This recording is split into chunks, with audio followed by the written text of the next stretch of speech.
कि किसी बीमारी को एमआरआई, एक्सरे, ब्लड टेस्ट या कोई भी इस तरह के डायग्नोस करके पता लगाने की ज़रूरत हो कि ये टेस्ट होगा तो ही पता चलेगा कि ये बीमारी है। तो वात पित्त कफ का जो ये स्ट्रक्चर है, उस प्रोसेस में कैसे बीमारी को डायग्नोस किया जाता है, थोड़ा सा प्रोसेस बताइए। नहीं, वो तो खैर चलो उसमें प्रोसेस बताने की कोई ज़रूरत नहीं है, क्योंकि ये एक वैद्य का अपना अनुभव होता है। हर एक का नाड़ी देखने का एक अनुभव होता है। तो जिसको ज़्यादा अच्छे से नाड़ी देखनी आती है वो एकदम सटीक ट्रीटमेंट लिख सकता है, और जिसको कम आती है फ़ायदा वो उससे भी होता है। लेकिन यह है कि जो लैब टेस्ट है मैडम, ये एमआरआई, ये वो ठीक है, कभी होते ही नहीं थे तब भी इलाज होते थे लोगों के। अब ये सब हो गया कि डॉक्टर के पास जाओ, जब तक वो 10,000 के टेस्ट ही नहीं लिखता पेशेंट को भी तसल्ली नहीं होती। लेकिन जिसको आयुर्वेद पे भरोसा है वो कभी टेस्ट की बात नहीं। लेकिन इसके बावजूद अगर किसी ऐसी असाध्य बीमारी के लिए ज़रूरत है कि उसमें टेस्ट होना चाहिए, बहुत ज़रूरत है, फिर भी अगर उसमें टेस्ट हम नहीं करा रहे हैं तो कैसे उस असाध्य बीमारी को लेकर के हम कैसे फिर आयुर्वेद में उसको दवा देंगे? हाँ, इतना ज़रूर है कि एलोपैथी में जाकर के पेशेंट को आजकल थोड़ा ज़्यादा पैसा खर्च करना पड़ रहा है। वो कम में भी ठीक हो सकता है, ये अलग अलग चीज़ें हैं। वो अब पहले वो डॉक्टर होता था, उसकी छोटी क्लिनिक होती थी, वो वहीं पे उसकी नब्ज भी देखता था। आपने देखा एमबीबीएस डॉक्टर भी देखते थे। वहीं पे उसको चेक करके स्टेथोस्कोप ला के उसको पता ही होता था कि ये इतनी दवाई दे के ठीक हो जाएगा, वहीं पे ठीक कर लेते थे। तो ज़्यादा ज़रूरी नहीं होता कि सभी ठीक हो, ये भी नहीं होता कि सभी गलत हो। मैंने जैसे बोला कि जैसे एलोपैथी वाले कुछ लोग बदनाम हैं, वैसे आयुर्वेद वाले भी बहुत लोग बदनाम हैं कि ये गलत दवाइयाँ मिला के दे देते। तो इसके लिए हम अपने वैद्यों को, अपने डॉक्टरों को या अपने इंस्टीट्यूट को बहुत धन्यवाद देते हैं कि हमारे वैद्य अपने सिस्टम से बाहर नहीं जाते, सिद्ध योग बनाते हैं जी। ये ज़रूर है कि हम दवाइयाँ जो बनाते हैं ना हमारे, जैसे मान लो 10 किलो पाउडर लिया, उसमें एक्सट्रैक्ट ले लिया हमने 1 kg निकाल दिया, 9 किलो वेस्ट उसको डाल दिया जाता है खेतों में।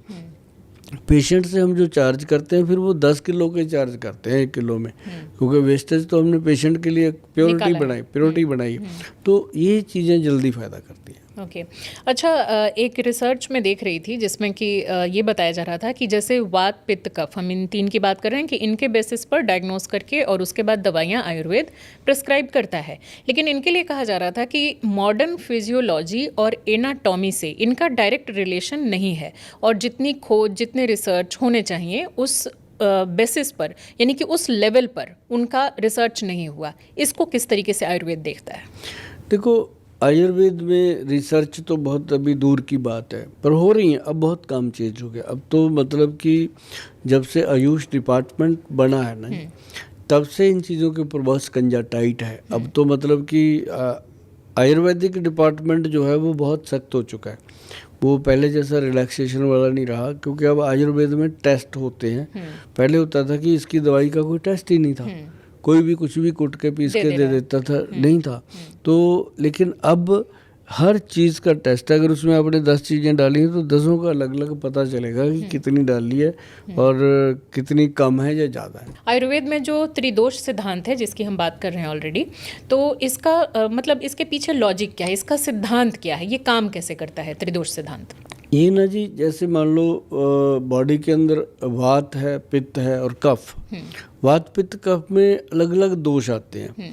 अब जैसे मान लो वात है, ये सारी बीमारियां होती हैं बायवादी की, जैसे बाजू के रोग होते हैं, पेट के अंदर प्रॉब्लम हो गई। अब जो पित्त है वो गर्मी की है, वो ब्रेन के अंदर प्रॉब्लम आएगी या लिवर के अंदर, क्योंकि हमारी बॉडी में 2 दिमाग हैं, एक यहाँ है लिवर और एक है दिमाग, गट हेल्थ एंड माइंड, दोनों को 2 दिमाग माना जाता है। तो वो पित्त प्रकृति। जो कफ है उसमें आ जाते हैं रेशे, जैसे छींके, जुकाम, कोल्ड, कफ, ये चीज़ें उसमें आ जाती हैं।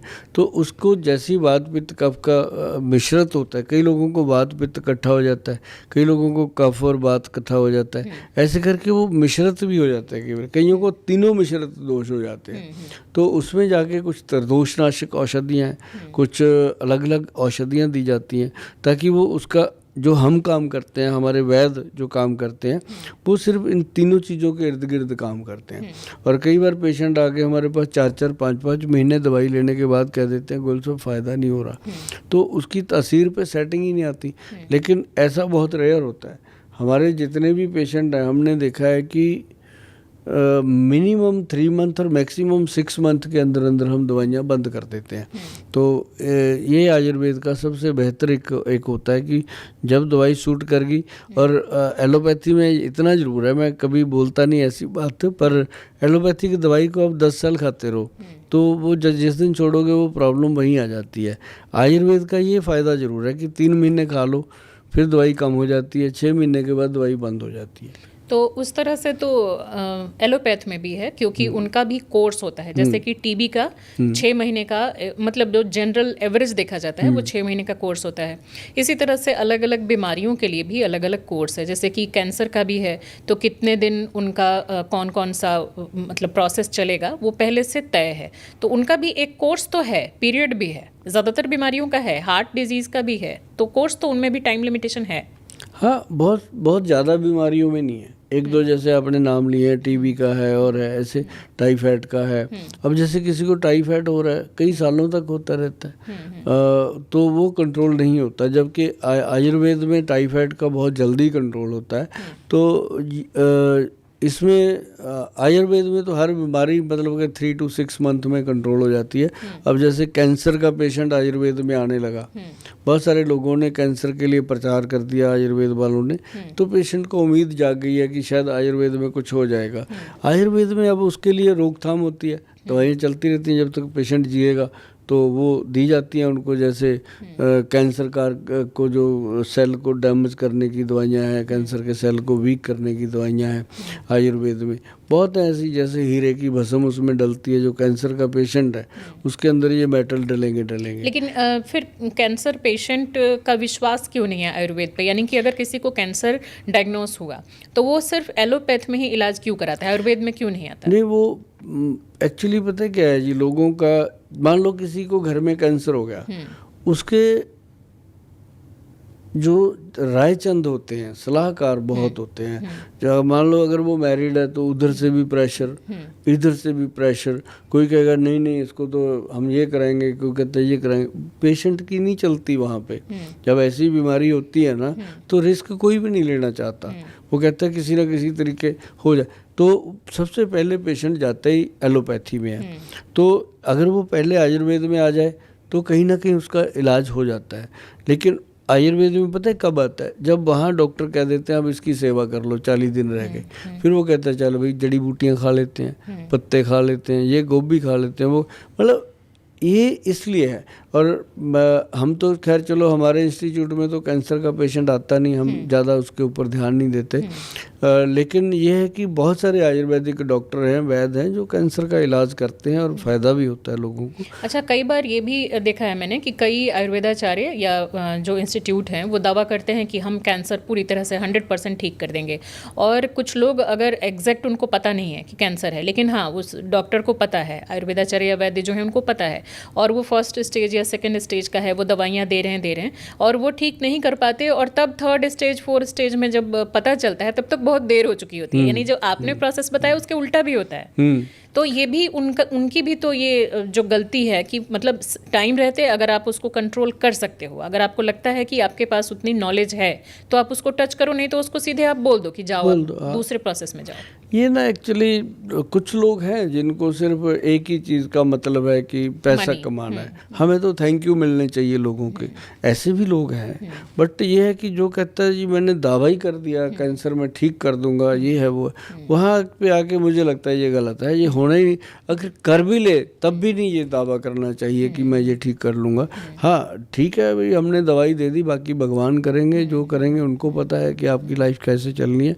हमें जो आयुर्वेद बताता है हमने उसका अकॉर्डिंग आपको ट्रीट दे दिया, तो उससे ज़्यादा बेटर बात नहीं हो सकती। पेशेंट भी समझदार होता है, पेशेंट बस थोड़ा सा पेशेंट इसलिए मूर्ख बन जाता है कि वो डरा हुआ होता है। अब किसी को तकलीफ है, मान लो आप मैडम उसको बोल दो कि वहाँ पे ना एक बाबा रहता है, वो सांप रखा हुआ है, उसने वो सांप लड़ा देता है, पेशेंट ठीक हो जाता है, तो बेचारा चला जाएगा। सांप से भी डंग कहेगा मरवा दे, है ना, कि मैं ठीक होना चाहिए। तो मतलब पेशेंट इतना अंधा इसलिए हो जाता है कि वो उसको लगता है कि कहीं भी जाएंगे ठीक हो जाएंगे। यार अगर ये बता रही है कि मेरे 4 पेशेंट, लोग भी तो ऐसे करते हैं ना कि अपने मतलब पेशेंट को इतना प्रेशराइज कर देते हैं। अभी घुटनों की बात करते हैं, पेशेंट को घुटने बदलने के लिए अगर बोल दिया डॉक्टर हाँ, ने नी ट्रांसप्लांट। तो ज़रूरत तो होती नहीं इतनी। 80% लोगों को नी ट्रांसप्लांट नहीं करना चाहिए, 20% होते हैं जिनका होना ही है। तो अगर बोल दिया तो उसको जो सुबह शाम फ़ोन आने हैं या उसने कर रहे हैं तो उसमें इंटरटेन पीरियड हो जाता है ये एक बीच में, वो घुटने का क्या हाल है, वो यार डॉक्टर ने बताया था ऑपरेशन होगा, फिर करवाता क्यों नहीं, पैसे साथ लेके मरेगा, ऐसी ऐसी बातें करके उसके दिमाग में ठोक दिया जाता है कि तू ऑपरेशन करवा, जबकि ज़रूरत नहीं होती। तो ऐसे ही करके बहुत सारी बीमारियां हैं, जैसे ये डरावनी बीमारी है, कैंसर हो गया या और इस तरह की उसमें कोई बीमारी। रिस्क नहीं लेना चाहिए। हाँ, रिस्क नहीं लेना चाहता, इसलिए पेशेंट थोड़ा फंस जाता है इसमें।